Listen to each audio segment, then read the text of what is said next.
Hello, people. Good morning, good afternoon, good evening. I like saying this because these videos will be watched at very different times of the day. So when you find it, receive your greetings. So here is Fidel, the politics, bringing to you deep political analysis. And I keep reminding you every day that in politics, never make a mistake of trying to take what the politicians have said in face value. Never do that. Always try to dig deep and understand what has not been said, because that is the most important message of a politician. When they say A, don't just think about A. They are talking about B, C, and D. All right? Those are politicians. They will say something, but they mean something different. And this is basically my purpose here, to show you how our politics as a country are shaping up, to help you interpret different political messages so that we move together and we understand and we are not caught, panned down by the steps the politicians take. But today I have a very simple analysis. My latest video, but two, I did reasons why William Ruto will win in 2027. Today I want to discuss why President William Ruto, His Excellency, will lose in 2027. Remember, this is just but my analysis of the available statistics and data to that effect. Remember, politics is a moving target. You know, it's perception. It's about what are the interests of the players. And again, I remind you that politics is never a dirty game. It is the politicians who are dirty. Case in point. So, William Ruto, the Doyen, as they called him, the God given president, as they called him, the God fearing man, as they called him, the hustler, as they called him. Today, it is past 2.5 years since WSR assumed the seat of presidency after the general election of 2022. And the question is, has he performed to the expectations of his voters and supporters? And the other question is he gearing towards his re-election for a second term as the norm in our previous regimes? Or is William Ruto going to marshal a plan to win another term in office? Or are Kenyans having other thoughts about that? And they are already dead fed up with the shenanigans of this regime, and now they want a change of guard at the house on the hill. These are questions that we as the electorate, as the Kenyan people, seek and must understand and provide answers in due course. So I want to assume that Kenya is a democracy, and Kenya is not just a democracy, but a constitutional democracy, where every action is guided by the principle of the rule of law and constitutionalism.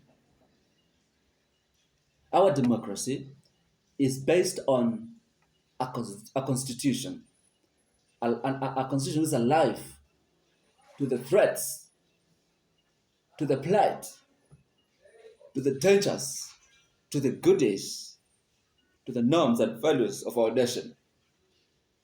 I want to assume that, we are talking about a democracy that is based on the tenets of good governance.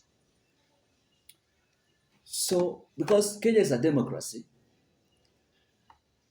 my argument is geared towards ensuring that we uphold the rule of law and the principles of representative democracy are upheld.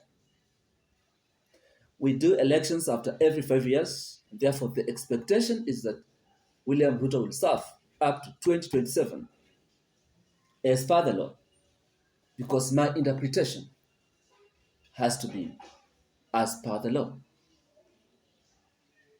Point in case. So, is William Ruto going to win the 2027 election? There has been so many conspiracy theories, there have been so many political analysis of the same, but I want to bring out my understanding of the things that will make William Ruto a one-term president. I will base my argument from our previous election in 2022 and the demographics and the demographical statistics that came out after that election. One is that William Ruto got almost 87% of the Mount Kenya vote, which is a vote basket, as per the 2022 voter register and the Rift Valley. Those were his main domains. He struggled in Western, although he tried a bit, more so in Bungoma. He tried in some parts of Nyanza, like in Nyamira. He actually tried in Lamu County and Kwale County. And Nairobi, it was almost a 50-50 scenario. In Ukambani, he tried, got something like 25%. Now, I am looking at the statistics with reference to the performance of Raila Amolo Odinga as well. Because Raila Amolo Odinga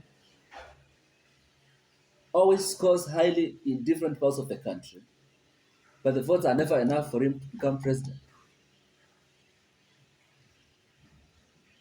So, why William Ruto will lose in 2027 elections is as follows. Number one, Mount Kenya is gone.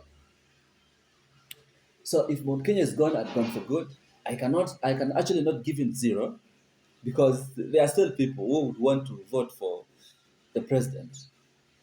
But let's give him 20% of the Mount Kenya vote. So he has lost more than 4 million votes from Mount Kenya. Remember, he got 7.2 million votes. So if you remove 4 million votes from 7.2, you get 3.2 million. All right? That is number one. We can sit here and say that it is Mount Kenya which made William Ruto president by the fact that they gave him the highest number of votes in any region in the nation. So losing your strongest stronghold is as well as losing the seat as well. So potentially, unless there is a paradigm shift, as it stands currently, William Ruto has no chance in winning the 2027 elections. Number two, his association with Raila Amolo Odinga. Imagine William Ruto loses Mount Kenya, and he proposed to imagine that he can substitute Mount Kenya votes with Nyanza votes. Essentially, we cannot speak in a tribal perspective, but it is extremely unfortunate that the older generation will always vote on tribal basis, because that is their way of life. All right? So those are the people I'm discussing. So Mount Kenya is gone. Here comes Nyanza. In fact, it's only some parts of Nyanza where Ruto did not perform. But in other areas of Nyanza, Ruto did exemplarily well. Considering the prevailing circumstances. And therefore, to substitute Rigathi Gachagua with Raila Amolo Odinga, for me, is a zero-sum game. It is like removing 5 and adding 2. My friend, you're losing. That is a very wrong way of approaching mathematics. And politics is a game of numbers. Number 3, the impeachment of Rigathi Gachagua. You know, if William Ruto lost Mount Kenya but retained Rigathi Gachagua, it would be a totally different scenario.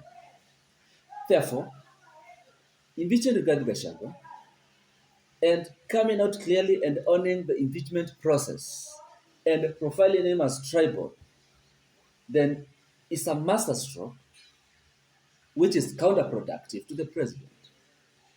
So, I mean, if I were him, I would never have associated myself with the impeachment of Rigathi Gachagua, because by impeaching Rigathi Gachagua and by admitting that he owned the process of his impeachment, then that only pertains to portray one thing, that Rigathi Gachagua was impeached by the president. What do you think Gachagua will do? Gachagua will mobilize. He will do whatever it takes to ensure that William Ruto is a one-term president. Whether he wins the battle is a discussion for another day, but he is a match to the president. So Rigathi Gachagua will spend any dime, any effort, any energy to see to it that William Ruto does not secure his re-election in 2027. Therefore, increasing chances of William Ruto losing that election. It was a dangerous card, if you ask me, for the president to allow the deputy president, former Rigathi Gachagua, to be impeached. Number 4, the Gen Z factor. The Gen Z factor. Let me tell you, these guys are serious, and they will have the highest say of any voting group in 2027. So if the Zs decide not to vote for William Ruto, then majority of them, it is game over, because they are the majority. All right? It is game over because the person they will vote for will most likely become president. So that is a simple explanation, that if the Gen Zs decide, Mr. President, you have not done your best, you have not spoken well to us, you have lied to us, you did not fulfill your promises, Mr. President, we are sorry, but we cannot vote for you. It's game over. It's game over. And finally, number 5, statistically, there are 8 million people who did not vote in the last election. So we cannot say they are the young people or the other people, but those are people who did not see the essence of going and vote. There has never been another time in this country when people were enlightened politically as today. And for me, when those people decide to vote and vote against Ruto and Raila, is again game over. And that is my analysis. Thank you so much. Continue subscribe. Adios.